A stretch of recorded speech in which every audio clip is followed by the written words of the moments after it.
Hey guys, and welcome to the video. Today I'm going to be talking about the best order to do the Alton Towers roller coasters in to help maximize your time throughout your day at Alton Towers and to get on as many rides as possible. So if you do go on to like this video or you find it helpful, please smack that like button, hit that subscribe button and turn on all notifications so you don't miss a single video. Without further ado, let's get straight on into it. So regular viewers of my channel will know that I go to Alton Towers all the time.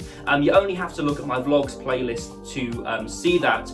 So these are the tips that I usually use and the order that I usually do the rides in. Again, I'm making this video to help as many of you as possible. The first thing that I will say when going to Alton Towers is get there early. Get there for around 8:30, 9:30ish because they tend to open the gates early at Alton Towers. So usually the official opening time for Alton Towers is 10 o'clock. But again, Alton Towers are fairly lenient with that. They will open the gates at 9:30 regularly. So definitely bear that in mind. That means that you can get to some of the bigger rides at the front of the park first, so yeah, definitely bear that in mind, but I definitely use this order if you are going to Alton Towers. So as soon as you enter the Alton Towers Resort, then you want to be heading to the back of the park to Forbidden Valley.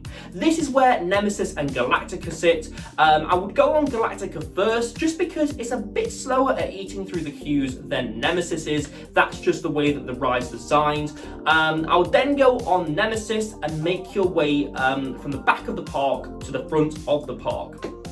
So after you've done Galactica and Nemesis, I'd then head to Jewel, a great shooting dark ride that's themed to a haunted house. You'll have great fun on there, and at the start of the day, when you've done Galactica and Nemesis, it'll have a nice quiet queue for you. It always does, so I'd definitely head on there.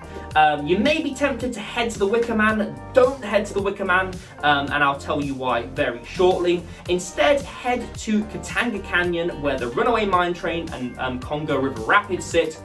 This is because they will tend to have a nice quieter queue at the time of day that you will now find yourself in. So definitely go on the Runaway Mine Train first. And if it's a quieter day, I'd head on the Congo River Rapids. But if you want to do the River Rapids, I'd definitely go on those a bit later on busier days.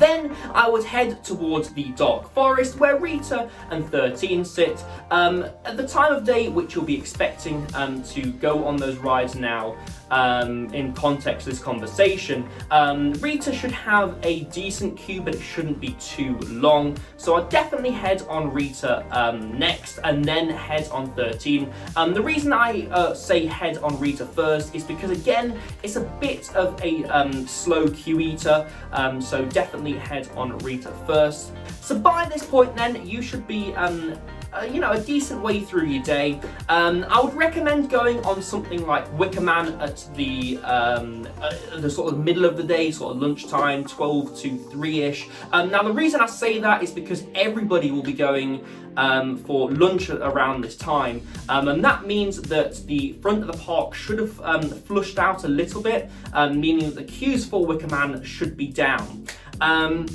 Wicker Man is at the front of the park, so naturally everybody will run towards Wicker Man and Spinball Wizard first. And again, by using my tips, this is what you should hopefully avoid. So hey guys, it's Ryan in post. I realised that I forgot to add this tip whilst recording this video, but if you're looking to go on the Smiler and it's got a large queue and you don't mind going on your own, I would definitely utilise the Smiler's single rider queue.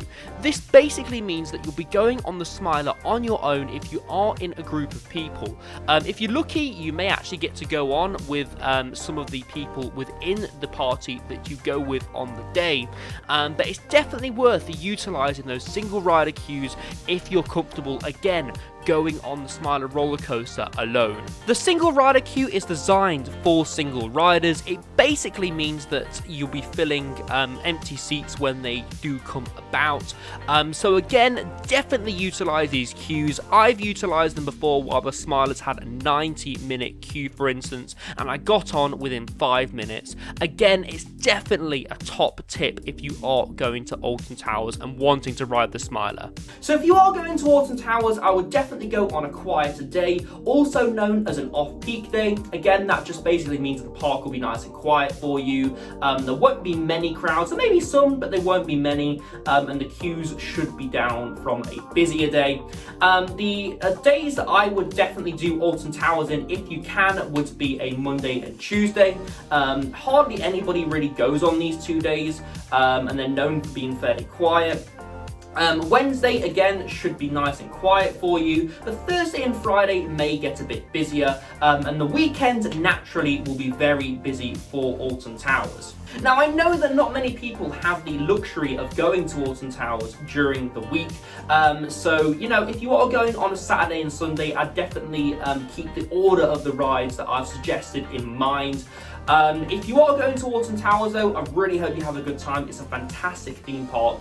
If you just want recommendations for roller coasters to go on at Alton Towers, I'd recommend going on Nemesis. Nemesis is my favourite roller coaster at Alton Towers and one of my favourite roller coasters overall.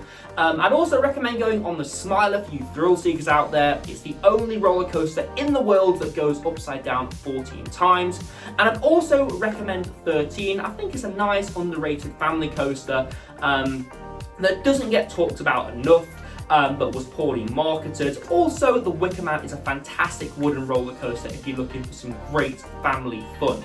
So guys, if you do have your own order that you do Alton Towers in, then please let me know down in the comments below. Maybe you'll help somebody else out. Again though, these are the order that I would recommend doing the Alton Towers roller coasters in. So if you have liked the video, please smack that like button, hit that subscribe button and turn on all notifications so you don't miss a single video. I do realise this has been a shorter video, but I promise you I do have a lot more videos coming this month, so you definitely want to be subscribed for that. I have been Ryan from My Coaster, and I shall see you in the next video. Goodbye.